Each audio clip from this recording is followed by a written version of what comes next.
setting new standards in podcast excellence. You have joined the WBT, fully focused on business and taxes. Here is your host, Michael Lodge. And thank you for joining me. I'm always happy to talk with you every single morning. Honestly, I can hardly wait to get up and start doing these podcasts because I know I am going to talk to you directly. And I really love that. And today I'm specifically talking to those individuals out there who own and operate a business. Do you realize that it's October and it's time that you begin planning for 2018 if you own a small business? And that means, and I encourage you to do a budget. If you don't feel like doing a budget yourself or you don't understand how the process works, hire a firm like my firm that we do it every single year at this time from October through November for small business, medium-sized businesses, and also large corporations. But we sit down and we do their budgets for them because it's vital. It's that I look at it as a goalpost. In other words, you set these goals and objectives that you want to meet for 2018. But you have to look at a lot of different things. But I encourage you, please, do a budget because you need to know how you're going to improve your revenues, or you could also see a downturn in revenue. But you have to then you have to look at the spending to associate with that up or downturn. So we need to look at this very much. And I want you to understand when we do it, this is how we look at it. First, we define and understand your risks. We look at you as a company and the geographical area that you are in.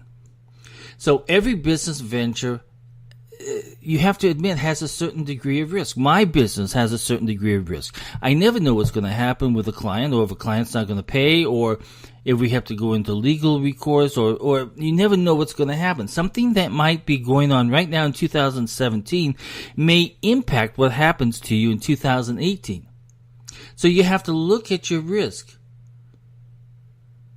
You have to look at the degree of risk involved, and each risk could financially impact your company. How is it going to impact you for 2018? As I said, something right now in 2017 could impact how you operate in 2018.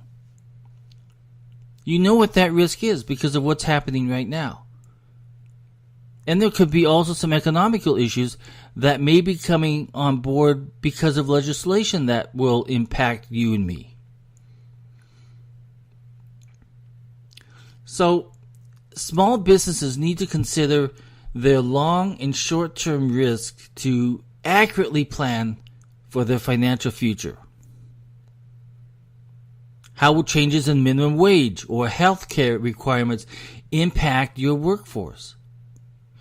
Do you operate in a geographic or in a geography that at high risk of a natural disaster?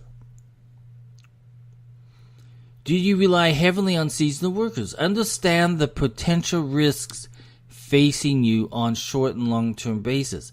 It's important for all small businesses to understand that and to look at those risks.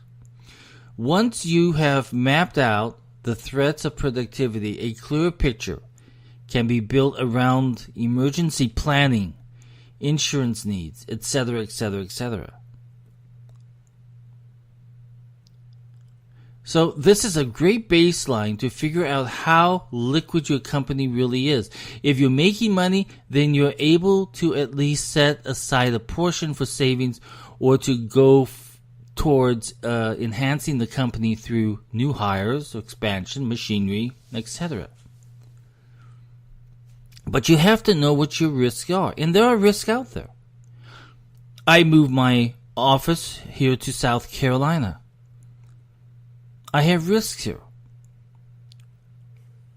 I have weather risks. I have up and downturn in the economy, depending on what happens in Congress. I have those risks that I have to look at. In my office in Burbank, I have, right now in the state of California, small businesses are moving out of California.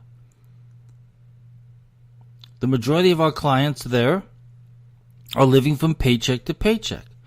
They are deemed a risk because they may not be able to pay the bills in full or on time.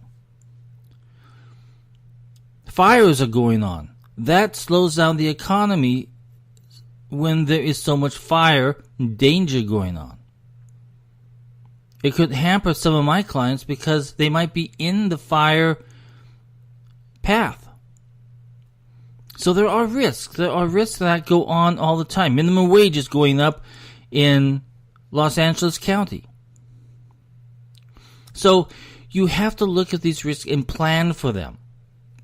Okay? And then what we also do is we kind of do this because it helps us plan better when we overestimate our expenses. If your business operates on a project-to-project basis, you know that every client is different, and no two projects will turn out exactly the same. Often, you can't predict when something will go over budget. Every project seems to have an extra cost that was never anticipated. So you have to overestimate of what those costs are going to be, just to cover yourself and to make sure that you've got the cash flow to support that overrun. So I advise my clients on budgeting slightly above your anticipated line item cost, no matter what, so that if you do go over, you'll be prepared. If you go under, then great. You're a genius. But if you go over, you have to be prepared for going over.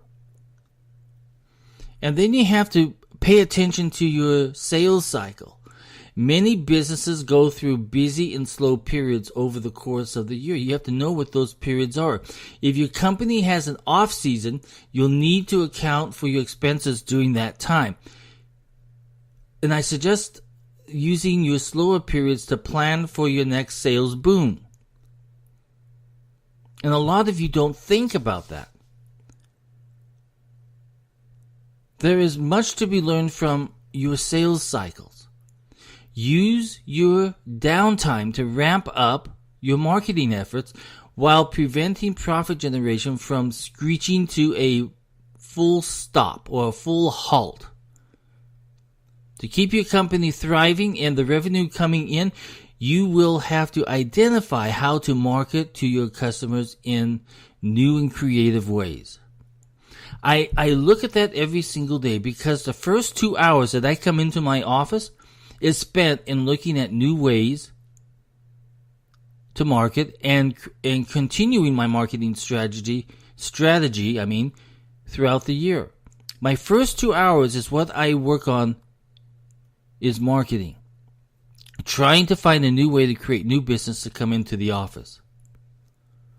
It's best to try to keep costs down even more in the off season and to have extra money saved in case the money coming in isn't as much as you had hoped for. So you know when those downtimes are. So you focus on the marketing at that time, but you also look at the costs associated with keeping your offices alive. And there will be some people who will have to be laid off because sometimes a slowdown might be for 3 months. From January until September, my office is going great guns. But then from September, October, November, December, that's when everything slows down to almost a halt. It comes to a screeching halt, to tell you the truth. And then I have to look at the cash flow, exactly what we can and cannot do during that time.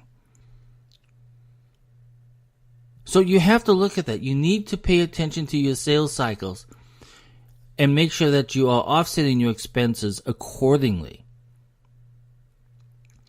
Then you need to plan for large purchases carefully and early.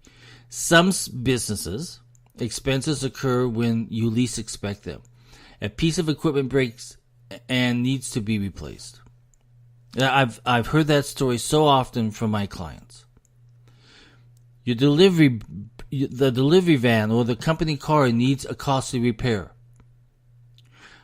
However, planned expenses like store renovations or a new software system, it has to be carefully timed and budgeted to avoid a financial burden on your business.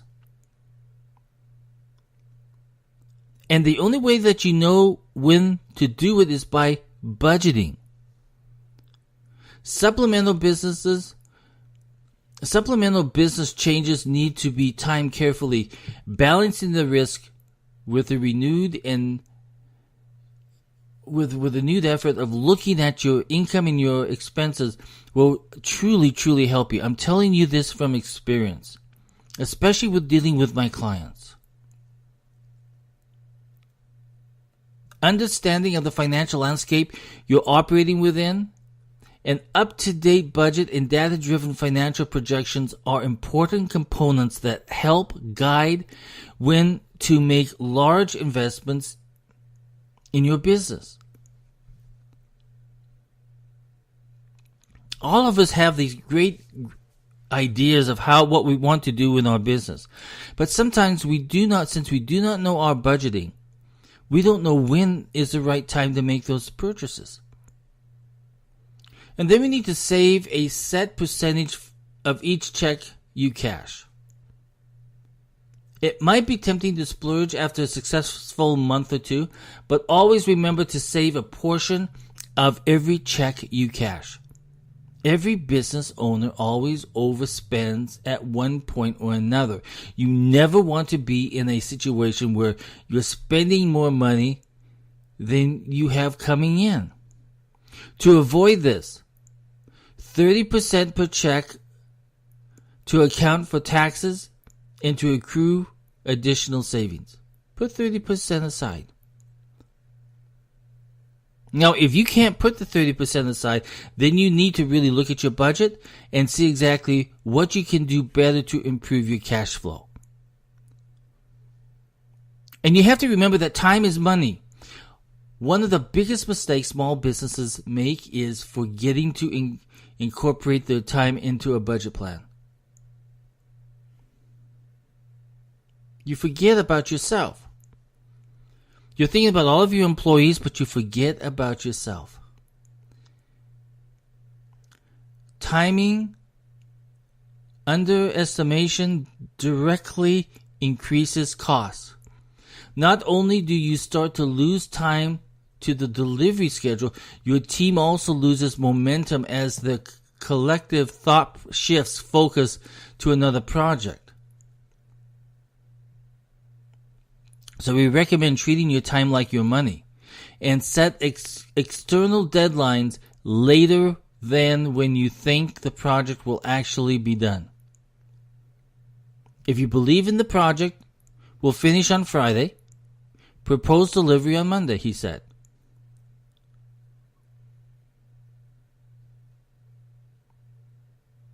I've said that so many times to my clients. And it's that purpose that you need to know when you can get things done. Time is money. We've all heard that so many times. Time is money. It's vital to keep that in the back of your mind, not to waste that time. And then you have to consistently revisit your budget. Your budget will never be static or consistent. It will change and evolve with your business, and you'll need to adjust it based on your growth and profit patterns. Revisiting your monthly and annual budgets regularly to get a clearer, updated picture of your finances is vital for you.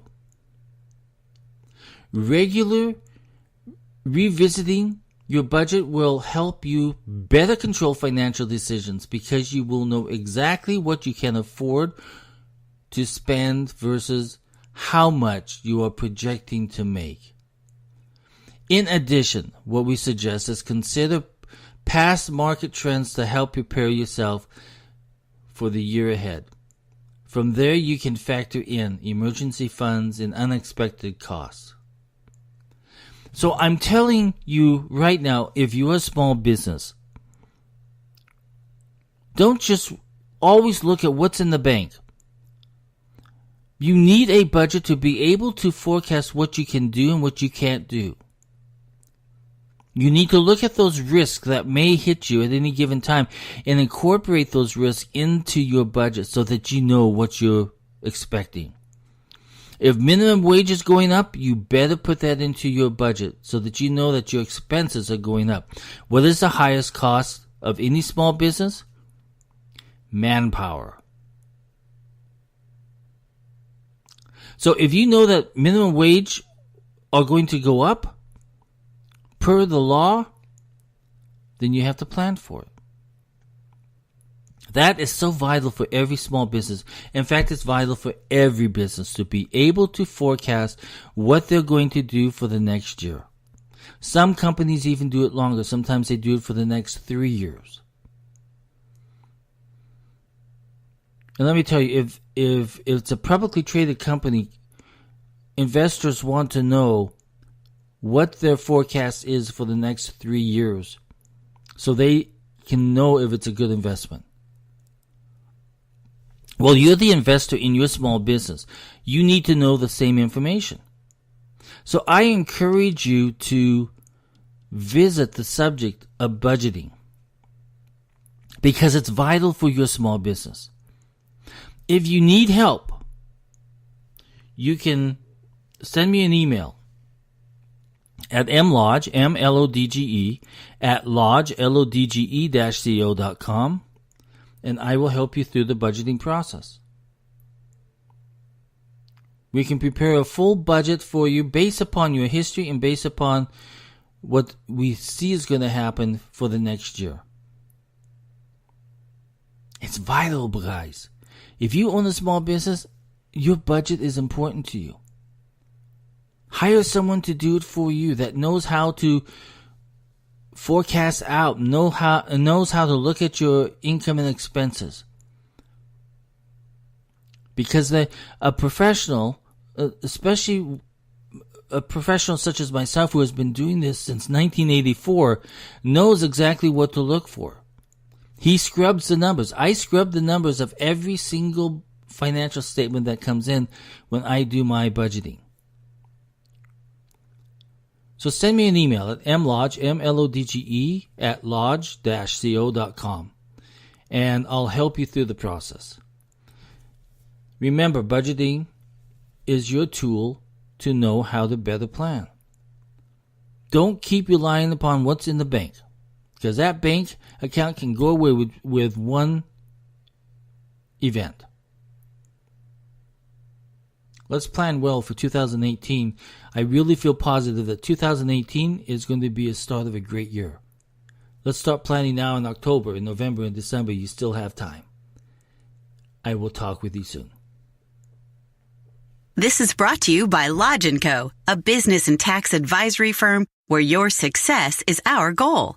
Call us today toll-free at 888-681-1518 or visit us at www.lodge-co.com and learn more about what we can do for you. Lodge & Co., your source for sound business and tax services. Thank you for listening to the WBT with Michael Lodge. Join us again tomorrow as we explore more about business and taxes. Follow us on iHeartRadio and go to our podcast website at www.wbtpod.com and listen to all of our podcasts and read our blogs.